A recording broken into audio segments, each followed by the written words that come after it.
Hi, I'm Zanae Campbell, Vice President of Program Services and Club Operations with Boys and Girls Club of Greater Houston. And I'm standing out front of our Houston Texans Teen Club. So I'm so excited to go inside and take you in to see our healthy lifestyles area within the club. At Boys and Girls Club, we focus on academic success, healthy lifestyles, good character and citizenship, and workforce readiness, which are all very important for our young people today. So come on inside so we can talk a little bit more about our health.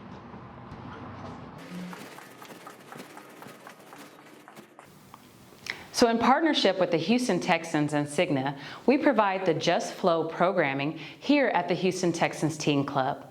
This is a part of our Healthy Lifestyles pillar. It's very important for us to make sure our young people and our staff know how important keeping a sound mind, body, and soul is. As part of Cigna's Just Flow Back to School kickoff, we encourage you to be healthy. Make sure you're getting the proper rest and sleep. Make sure you're having nutritious meals each and every day, and you take some time to get out and exercise. And remember, regular exercise is a great way as a family to be social and to stay fit. So think about taking a hike, riding your bike around the bayou, or just getting out and having fun with your kids. A balanced diet is also very important, not only just for your body, but also for your mind. And we know this school year has been a challenge for us. But don't forget to prioritize your mind, your body, and your soul. Please know the club is here for you, so feel free to connect with us anytime. And thank you, Cigna and the Houston Texans, for teaming up together to get a win for our teens. Remember to stay safe, y'all. Well, it's always fun when you get to talk with Earl Mitchell. Earl is a former Houston Texan, started his career here as a third-round pick in 2010 out of the University of Arizona. Played through the 2013 season, and he moved on to the Dolphins. After that, he was with the 49ers twice, all told. Spent about a decade in the NFL, and we are so glad to have him with us. And before you played at the University of Arizona, you were helping lay the foundation for all those great Galena Park North Shore high school teams. Earl, what's going on, man? How you been? Been good, man. Good to see you. It's great to see you, too. And this is a fun conversation. You and I have talked a lot, this spring, and then before that when you were a Texan, and even when you came and practiced with the 49ers here, it was always good to see you. But let's kind of shift things to a different realm and talk about a time that you faced a challenge in your life that you didn't know if you could maybe overcome or not. Yeah. Looking back, some obstacles that I've dealt with. One in particular that I could talk about it now, but I wasn't too proud of at the time. But when I first got to college, I had a very difficult time adjusting. Whether it's like the curriculum or time management, but like as far as like academics, I had a very tough, basically road to go down, and and it really took like a very it took a lot of like work to overcome that obstacle for me. So when I first got to college, I had a difficult road. I ended up on academic probation, and one thing that helped me was just just trying to figure my way through that situation. Getting on academic probation was a very difficult obstacle that I had to overcome. Yeah, you go to college in general, even if you're not a scholarship athlete like you were. I mean, college can be tough for anybody. Homesickness, the new routine like you're talking about, but the academic side of things can be daunting for a lot of folks. You had a process to get over that probation and to succeed. And you did succeed, because you wouldn't have gotten in the NFL had you not gotten through that probation. How did you go about, chopping wood and getting after it, so to speak? What was the process to overcome that challenge? One of the biggest processes was to realize that I needed help, and I couldn't have been afraid to ask for it. And there were so many. I've had friends who were, that were in the same position as me, and unfortunately, they ended up all going back home, and they were kind of like the people that I saw that I had to, take as my lessons to really figure out what I had to do. And one of the biggest things was asking for help. And I had there was just a lot more that went into it, like because I dug myself in such of a big hole where I had to, I ended up taking night classes, and it just added more to my schedule. And it was just the schedule was already hectic from working out from 6 in the morning and class at 8 and then practice and then being done with your day around 5. I had to add on a 7 p.m. class and home even later than I would have liked to. So my social life was very like there wasn't much of it. Oh man. So you kind of leaned on that network of support that was there for you, I'm guessing, in the form of asking your professors for help. You probably had tutors and academic advisors, folks in the athletic department. There was, maybe even friends and family too. I imagine there was a network of support that a lot of folks just don't even tap into or think to tap into when they go through these things, right? Definitely. Being on scholarship, it definitely helped. But when you're not used to those resources, and the schedule is being so hectic for a lot of us athletes at the time, like only thing you look forward to is that free time. But then I got to the point where like my situation was unfortunately so bad that I had to, really utilize every single resource that I had, and I wasn't afraid to ask for help by the end of my, college tenure. Well, thank goodness you did, because I don't know that you and I would be talking here today had you not done that. I mean, what'd you learn about yourself going through that process? I learned that, I had to really be cognizant of the people that that I hang around. I had to learn time management skills. I had to learn, I had to basically relearn a lot of things as far as how I thought to approach things from an academic standpoint. And I definitely, overall, it was just best for me to just figure out the best way that I could learn, so I could have a successful college career academically. And you learned you're pretty mentally tough. How important is mental toughness in your mind? Mental toughness is a major key when it comes to dealing with a new environment. Much like how we deal with now, you can't be afraid to ask for help. Can't be afraid to reach out to someone who you know has your best interest. And for me, that was just something that I think was very key at the time. I had to find people who cared about my best interest and wanted me to be successful moving forward. So yeah, just speaking up, asking for help was the biggest the best thing that I could have done for myself. You're a big, scary defensive tackle. Folks might not think, oh, that guy doesn't need any help. I mean, it's important to remember that we all need help, no matter who we are, no matter what we've been through, no matter what we're facing, right? Exactly. Earl Mitchell, it's always good to talk with you. We're glad you're doing well. Glad to hear that success story of when you faced a challenge and overcame it. And can't wait to see you again soon, my friend. Take care. Thank you. Hello, my name is Andrea Govea, Club Director with the Boys and Girls Clubs of Greater Houston. Welcome to Cigna's Just Flow Back to School Kickoff. Today I will be sharing with you a positive action challenge, and that is to think outside the box. With everything going on currently, I am sure you have felt a little overwhelmed at times. I know I have, and that's normal. So my challenge to you is to take a few deep breaths and continue to be nice to others. This small act of kindness can be towards another member, your family, your teacher.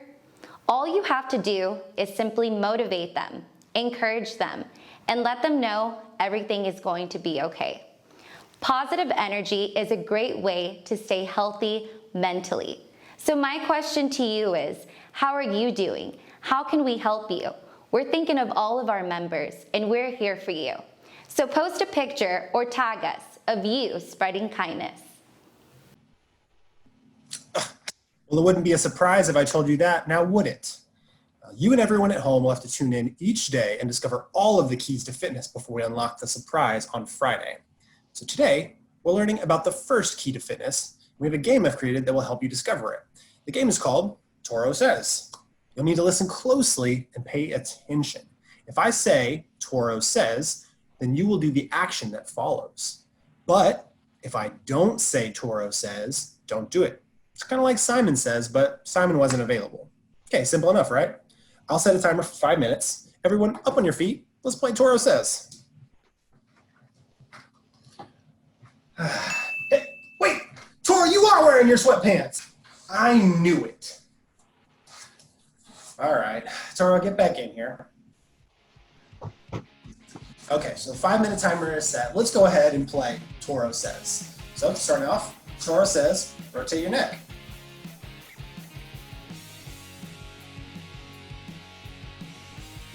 All right, Toro Says, rotate your neck the other way.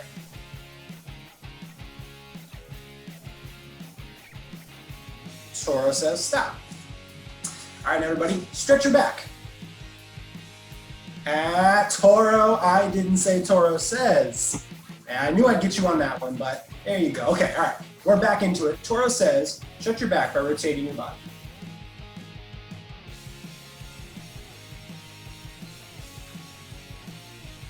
All right, Toro Says, stop. Now, Toro Says, take your right arm and go over your head. Stretch over your head. Go. And switch. Okay, I almost got you, Toro. Toro Says switch. So you gotta be listening. All right, Toro Says stop. Now Toro Says take your arm behind your back. Stretch your arm like that. There you go, arm behind your head. Keep stretching those arms. All right, Toro Says switch.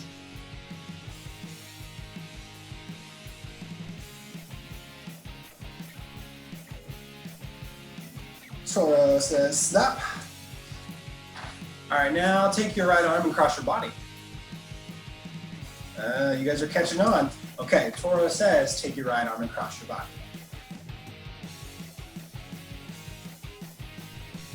There we go. All right, Toro Says switch.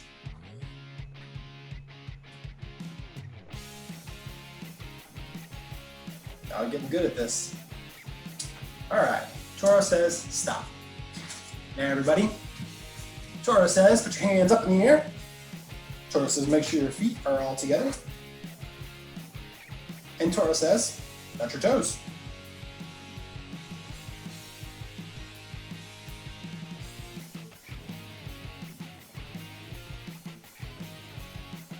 Toro Says stop. All right, everybody, now spread your legs out. Go. Toro Says hands up. And Toro Says touch your left toe.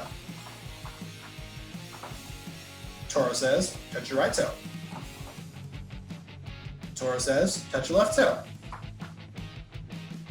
Toro Says touch your right toe. Touch your left toe. Ah! Not quite. Lulled you into a false sense of security. All right, okay. Toro Says touch your left toe. And Toro Says touch your right toe. All right, very good, everybody. Now, Toro Says stretch your leg. Picking up your right leg and getting some balance there. Oh, yeah, you got balance for this one. There we go.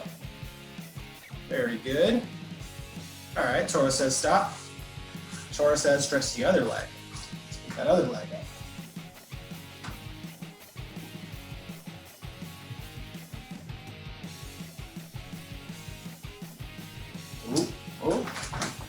That balance is important. All right, Toro Says stop. All righty, now, Toro Says, go ahead and spread your legs out again. This time we're gonna lean to the left. Everybody, lean to the left. Toro says lean to the left.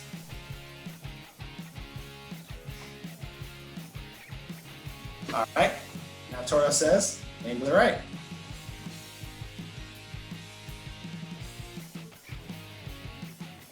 And Toro says lean back to the left.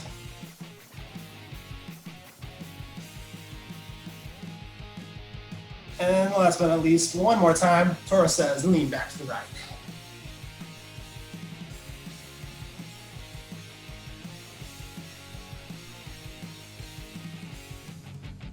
Alrighty, Toro says stop and time.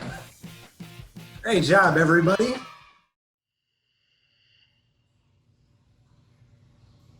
Hey everybody, I'm Mark Natoski, Medical Director at Cigna. I was just practicing something called mindfulness, a way to calm and relax myself. It's been a challenging year, and most of the people I talk to feel that they have a lot more stress in their lives. Stress, anxiety, worry, fear, these are normal feelings that we all experience during our lives. But too many of these emotions can cause your life to be more stressful and affect your health. Now, you've probably heard of the saying, a glass half empty is a glass half full. It's a way of describing experiences in either negative or positive ways.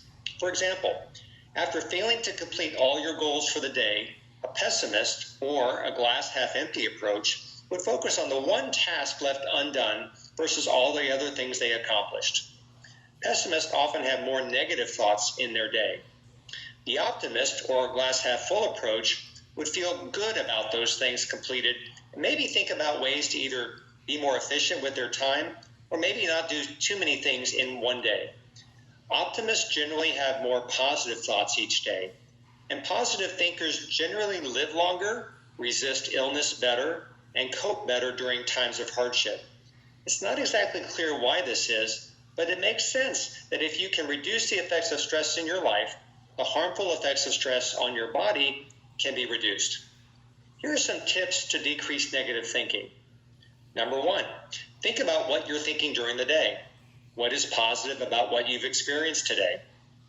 Number two, nothing is better than a good laugh. A smile, even during a difficult period, can reduce stress. Don't forget exercise. It's good for your body and your mind. Some people describe exercise as clearing out the cobwebs in their head. Any activity that you enjoy will do the trick. Connect with positive people. They can often help you focus on great things in your life and put negative feelings into perspective. And finally, be kind to yourself. Many people think positively to themselves at the beginning and throughout the day. For example, when I wake up in the morning, I think to myself, I am strong, and what I experience this day will make me stronger. I'm not thinking negative, and I'm thinking positive about how my day can help me in the future. Now let's talk about mindfulness. Everyone close your eyes. Okay, everyone. Now breathe in slowly. Breathe in. And now breathe out. And now open your eyes. Mindfulness is a type of meditation where you focus on being aware of what you're feeling and sensing in the current moment without trying to understand or judge what you're feeling. Did you ever feel that your head was just full of random thoughts, anxieties, fears, problems, negative thoughts? All of that in your head can really wear you out, not to mention lead you to thinking that your glass is half empty. Studies have shown that mindfulness or meditation can improve your attention, your sleep, diabetes, hypertension, pain, and anxiety. So here are a few ways to practice. Number one, take time during your day to slow down and notice things in your busy day. Close your eyes, listen, smell, touch. Be mindful of what you're seeing and feeling right now. Slow moments can be very calming and actually kind of fun. Live in the moment. Be open and accepting to everything that you do.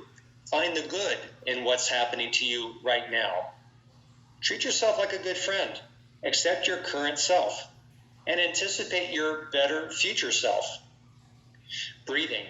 We talked about that already, but we take about 20,000 breaths a day on average. Close your eyes, take several slow, deep breaths, and focus on the air moving in and out of your body. 60 seconds is all it takes to have a very positive impact on your day. And don't forget nature. We've all been cooped up inside for a long time this year. Research indicates that engaging your senses outdoors is especially beneficial. Remember that your best health and well-being depends on a healthy mind and body. For more information, you can check out www.happify.com. Hey guys, it's Brittany Harris, Manager of Programs for the Boys and Girls Club of Greater Houston, and today is our yoga edition to Get Fit Fridays. With me, I have a special guest, former Houston Texan cheerleader. Hey guys, it's Sierra Quiroga. I just want to say how excited I am to be shooting this episode supported by the Houston Texans and Cigna. All right, we're gonna get started now. Hey y'all, we're ready to kick this yoga episode off. You guys ready? Yeah. Awesome. Okay, so we're gonna start straight. We're gonna walk ourselves down to our feet. And here for a second, breathe in. Breathe out. Breathe in one more time. And out. You're gonna walk your hands to the end of your mat in a plank position. Same thing, 2 deep breaths. Breathe in. And out. One more time, in. And out. So we're gonna thrust our hips forward, go to downward dog. Make sure to really push through your palms so you're stretching out your shoulder.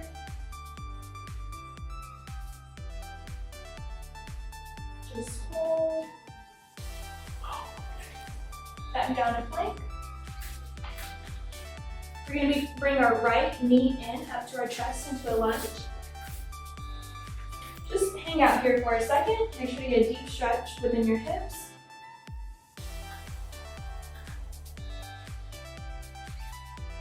You're going to take your right arm and we're going to shift it up into the sky. Raise up your back. Fully stretch out.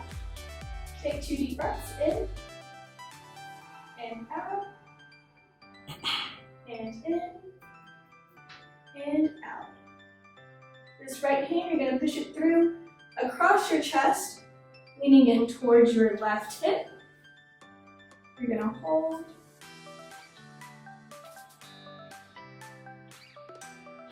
Same thing with that same right arm, back up through your chest. Up into the sky. 2 deep breaths, breathe in and out, and in and out. You're going to bring this hand back down and place it on the ground. Your right knee is going to go flat. You're going to lay straight out, perfect. Placing your hands on either side of your knee, you're going to push back. And just lean your head back. Just hold it. And we're going to walk it all the way down onto our forearms and we're going to hold.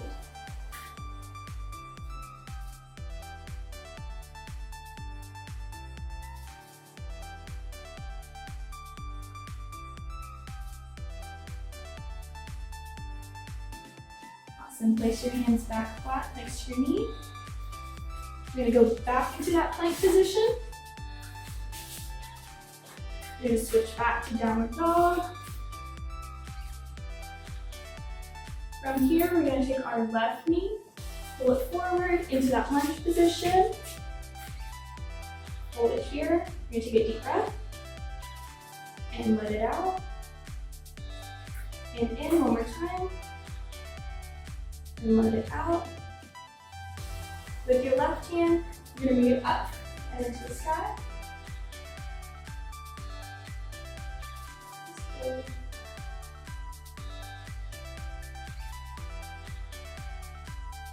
Left hand, bring it across your chest, down into your right hip. Take 2 deep breaths, breathe in and out, and in and out. One more time, up through your chest, into the sky, and just hold.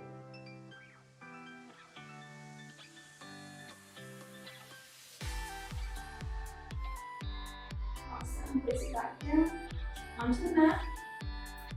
We're gonna bring your left leg, bring it flat. With both hands on the mat, you're gonna kind of lean your head back. Take a deep breath in. Just hold it.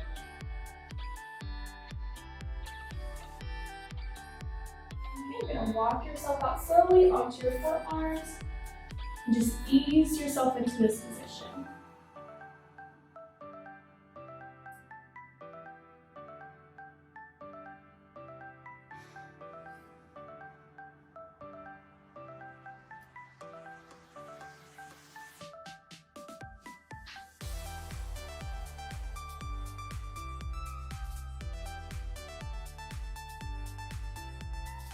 Okay, push yourself back up. You're gonna go into plank position. Well guys, that's the end of our yoga episode. I really hope you guys got into it, got super relaxed, and just took a break from everything. We are super excited and grateful to have this episode supported by the Houston Texans and Cigna. Hey everybody, I am so excited to be with you today and some other friends from the Houston area Boys and Girls Club. As we get back into school, I know some things may be a little bit different, but that doesn't stop us from making some yummy snacks that we can also enjoy. So today we are going to be making my personal favorite, trail mix. Trail mix is very delicious. It's a healthy alternative to some other snacks. And not only that, but you can get very creative in the ingredients that you put into it, which is super fun. So today we are going to be making a simple trail mix. We are going to be using some granola, some raisins, some peanuts, and just a few chocolate chips. So the first thing that I'm going to do is I'm going to take a half a cup of granola and put that into my mixing bowl. And then I'm going to take a half a cup of peanuts and put that into my mixing bowl. I'm gonna take a half a cup of raisins and put that into my mixing bowl. And just a fourth of a cup of chocolate chips, because who doesn't love chocolate chips? Chocolate chips is, oh, I love chocolate chips. It's one of my favorite things. And now I'm gonna take my spoon and I'm just gonna mix all of these ingredients together. So now that we've got that all mixed up and ready to eat, I need to make sure that I'm not gonna eat too much, because portion control is very important when maintaining a balanced diet. So I'm going to go ahead and put trail mix into 5 different baggies. That way I have enough for each day of the week and I know just how much I'm eating. So I am so excited for you guys to make this because I love trail mix. Like I said, it's so delicious. And not only that, but it's super easy to make. I just want to say thank you guys for watching this video, and I want to give a huge thank you to Cigna for helping us maintain a healthy and balanced lifestyle as we go back into school. I can't wait to see you guys at the next Boys and Girls Club event. For now, I'm HTC Tiffany. Go Texans! Hey Boys and Girls Club, my name's Jim Hickey. I'm the market leader at Cigna.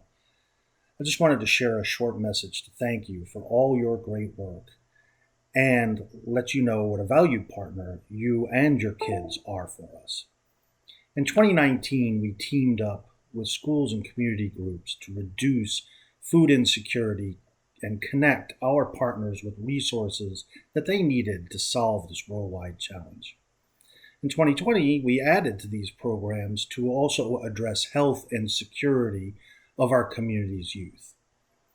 At its core, Healthier Kids for Our Future is the bridge that connects community organizations with schools and volunteers and the resources necessary to really make a difference. Boys and Girls Club represent a significant part of our local strategy, and we have teamed up with the Houston Texans to invest in the club and your kids' future. In addition to working with you, Cigna has invested a lot of time and resources into programs that add to the stability of feeding the hungry and building on security.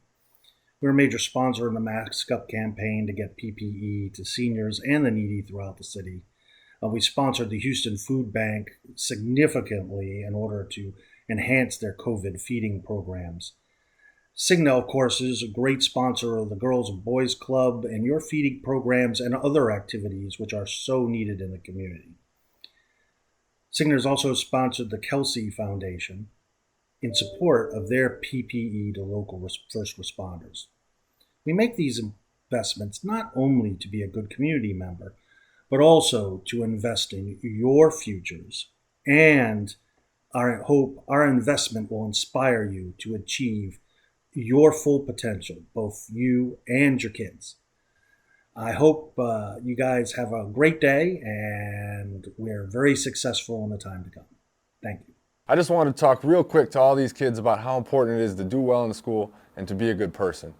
Make sure that you listen to your teachers, make sure that you're a good friend, make sure that you do all your homework, you show up on time, and you try and be the best person that you can be. Because if we all go out there in the world and we try and be good people and we help each other out, we help our friends do their homework, we help our parents around the house, we help each other be better people, then we're all going to come together and it's going to be a better world. So I wish you guys absolutely all the best. My personal motto is dream big, work hard. So I encourage you all to have the biggest dreams that you can possibly have. Whatever you want to be in this world, you can accomplish it, but you have to be willing to work hard. You have to be willing to put in the time. You have to be willing to put in the effort. So if you can dream it, you can achieve it, but you also have to be willing to work hard to do it. I wish you guys all the best. I hope you had a great day. I hope you're enjoying Toro's time, and I wish I could be there in person, but I'm glad I got a chance to talk to you. You guys are awesome. Have a great day.